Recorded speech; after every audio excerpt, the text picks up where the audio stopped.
Samyer PH.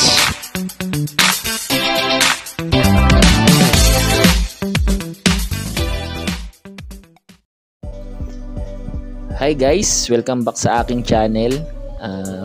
Ngayon nga lang pala ulit tayo nakapag-vlog guys after 2 months yan kasi medyo busy tayo guys sa ating business. Alam niyo na malapit na mag-eleksyon yan kasi ang business natin guys is tarpaulin printing. Yan kaya medyo busy tayo ngayong month na to. Last month nag-umpisa na nga kami mag-print. Yan, kaya medyo naging busy tayo guys, di tayo makapag-vlog. Yan, bali nakapagsanga tayo ngayon guys ng video kasi rest day tayo ngayon. Yan, maglilinis nga pala ako ng pond kaya nakapatay itong ating pump dito. Yan, itong mga nandito ko guys na mga selected na for breeding, yan, nagre-range to guys ng 3.8 to 6.8 inches. Yan yung ating mga crayfish dito guys. Yan, yung iba dito bagong lagay ko lang, kung mapapansin nyo yung medyo light yung kulay, yun yung mga bagong mold pa kasi yun. Yan, bali yun yung mga 4 months old natin going to 5 months old na mga crayfish. Yan, na-select natin yan guys. Pinili natin siya dun sa mga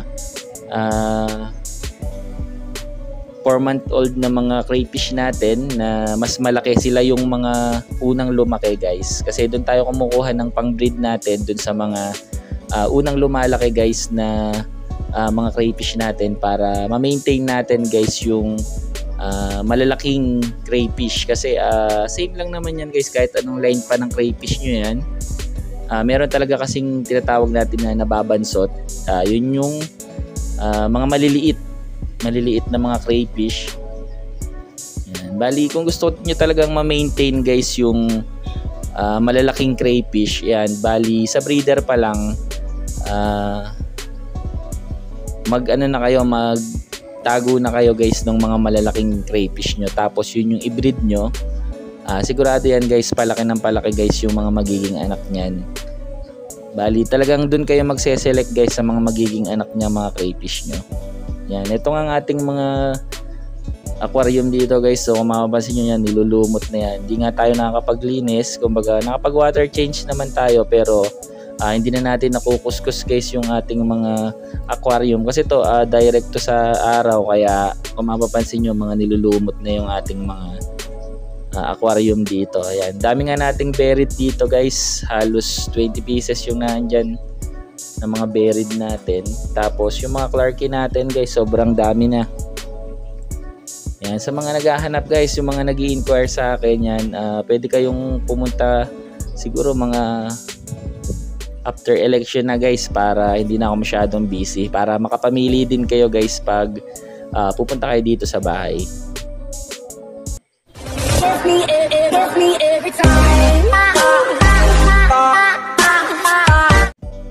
Yan, bali ito nga yung ano natin guys, yung mga red clarky. Yan, pwede nang i-out to guys.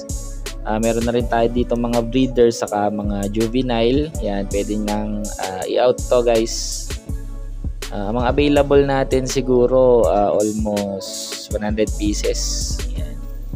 Sa mga interesado guys, pasyal na lang kayo dito sa bahay. Yan, marami rin tayong mga red swamp guys, o kung tawagin is Louisiana crayfish. Yan, bali ito yung ating mga breeders ng ating mga red swamp. Yan, bali yung iba kasi na crossbreed na natin guys sa ating rustic ghost. Yan, bali naubos nga yung ating rustic ghost guys kasi may bumiling buyer, hindi tayo nakapagtira, pero may na crossbreed tayo sa ilang red swamp. Yan, bali may lumabas din naman guys na mga rustic ghost dun sa naging anak nila. Yan, bali palalakihin pa natin guys yung mga craylings nun, tapos papakita ko sa inyo sa susunod yung mga naging itsura guys nung crossbreed nila ng red swamp saka yung ating rustic ghost. Yan, marami tayo ditong breeders for out. Yan, mas marami nga lang tayong male na natira guys kasi kukunti lang yung naging anak na mga female dun sa ating mga napalabas nung last time na vlog ko. Yan, bali dito sa Red Swamp natin, konti lang guys yung ating may out, siguro mga almost 10 to 23 years lang guys yung ating pwedeng i-out dito. Yan, ito yung sample ng ano natin guys, oh, yung mga size ng ating mga Red Swamp. Yan, masarap din to guys, mas malambot nga lang yung balat nito guys pag niluto nyo, compare natin sa Australian Red Claw, kasi ang Australian Red Claw medyo matigas yung balat nila. Yan, ito medyo malambot guys.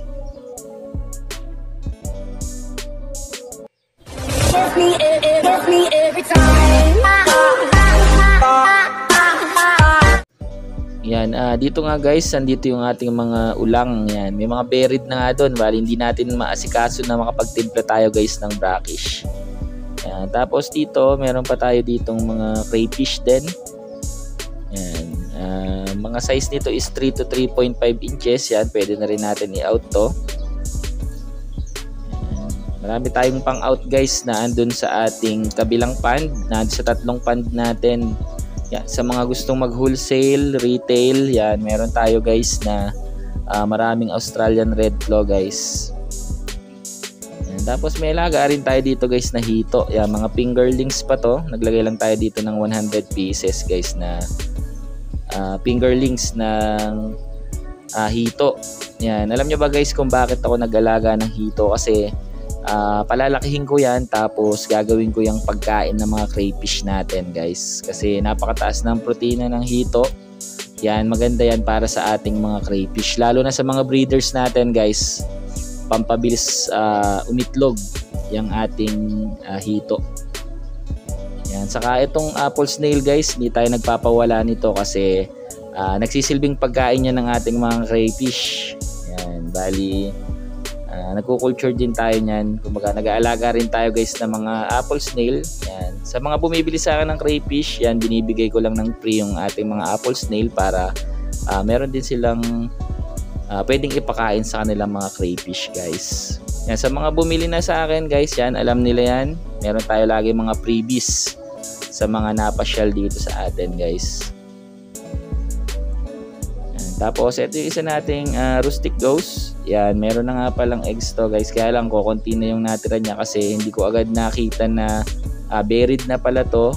Medyo nabully siya dun sa tank, kaya late na natin nakita guys, kaya na-separate na natin. Yan, bali may kasama nga rin pala ditong red clarky guys. Yan, buried na rin to guys. Yan, wala na kasi tayong mapaglagyan, kaya magkasama na lang sila dito sa ating planggana. Yan. So paano guys, nag-update lang ako.